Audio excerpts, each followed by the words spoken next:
बहुत पैग विचारक संत प्रोफेसर दुखी साहब जो नेपाल और भारत जगह जगह पहुंचकर ऐसे सत्संग सम्मेलन में सहयोग तन से मन से वाणी से देते आ रहे हैं और जगह जगह नेपाल में इनका द्वारा सम्मेलन सत्संग का आयोजना किया जाता है। उन पुण्यात्मा महापुरुष प्रोफेसर दुखी साहब जी से दो शब्द हम लोग सुनेंगे आशीर्वाद के रूप में। तो साहब से अर्जी किया जाता है कि कम समय में दया करके वाणी को रखेंगे, चूँकि महंत और भजनी का जो प्रवक्ता उपदेशक है, बहुत सारे लाइन है, तो समय तो नहीं देना चाहूँगा आपको, निर्धारित समय नहीं करना चाहूँगा, लेकिन आप समय को ख्याल रखकर दो शब्द में ही वाणी को विराम कर देंगे। साहेब बंदगी प्रोफेसर दुखी साहब जी। विश्व वंदनीय संत सम्राट सदगुरु कबीर साहब के चरणाबिंदु में त्रिपेखंड साहेब बंदगी संपूर्ण समाज के सहयोग से महात्मा अलगू साहब द्वारा आयोजित 2 दिवसीय सत्संग कार्यक्रम का मुख्य अतिथि साथ साथ मंच पर उपस्थित गुरुजन लगात सत्संग पंडाल में बैठे संपूर्ण श्रोता समाज को मेरे तरफ से और नेपाल की तरफ से त्रिपेखंड साहेब बंदगी साहेब बंदगी साहेब बंदगी।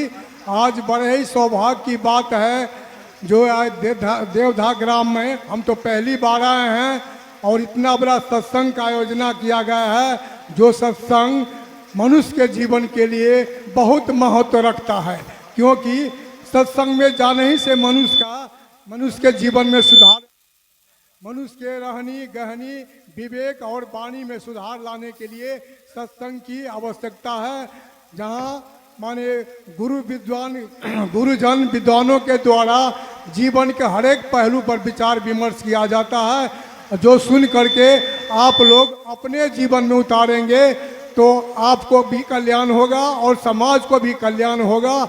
इसीलिए कहा गया है कि बड़े भाग मानुष तन पावा, बहुत भाग के बाद भाग्य से हम लोग को मनुष्य का तन मिला है और उस मनुष्य जीवन को सार्थक बनाने के लिए सत्संग की आवश्यकता है, जिसे हम लोग सत्संग में बैठ करके अपने जीवन में परिवर्तन ला सकते हैं, अपने रहनी गहनी विवेक वाणी में परिवर्तन ला सकते हैं। इसीलिए सत्संग का बहुत जरूरी है। इसीलिए प्रत्येक मनुष्य को सत्संग में भाग लेना चाहिए और गुरुजनों के द्वारा जो उपदेश दिया जाता है उसको जीवन में उतारिएगा, तब हम लोगों को फायदा होगा।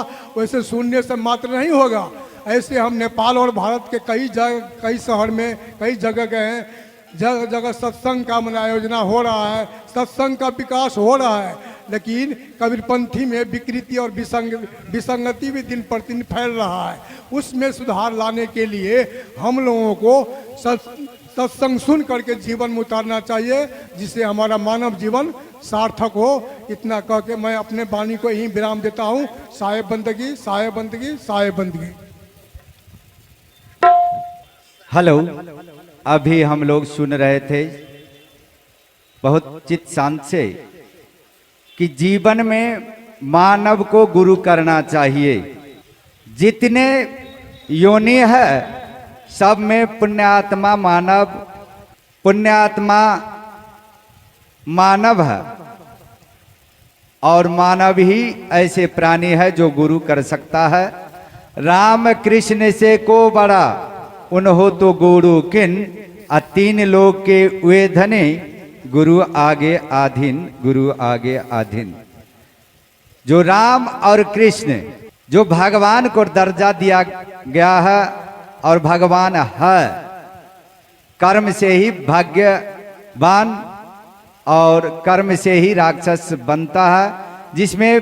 जिसको पैग कर्म हो गया वही भगवान है। तो भगवान कृष्ण को जीवन में 4 गुरु हुए। प्रथम गुरु अनुकूल गुरु गर्गाचार्य, शिक्षा गुरु संदीपिनी मुनि, अस्त्र शस्त्र विद्या गुरु दुर्वासा और इस जड़ में रहने वाले चेतन राम को परमात्मा तक मिलाने वाले गुरु का नाम महर्षि घोर अंगिरस। भगवान राम को जीवन में दो गुरु, कुल गुरु विश्वामित्र और इष्ट गुरु वशिष्ठ। कहने का भाव, साहब का इशारा कि हम मानव है तो जीवन में गुरु जरूरी है, गुरु करना चाहिए। बिना गुरु भवनिधि तरई न कोई, अजौ बिरंची शंकर सम होई। ब्रह्मा विष्णु शंकर के समान गुणवान बदशाली क्यों नहीं होवे, लेकिन बिना गुरु मानव अधूरा रह जाएगा। तो चलिए मंच की ओर से साधुवाद, धन्यवाद।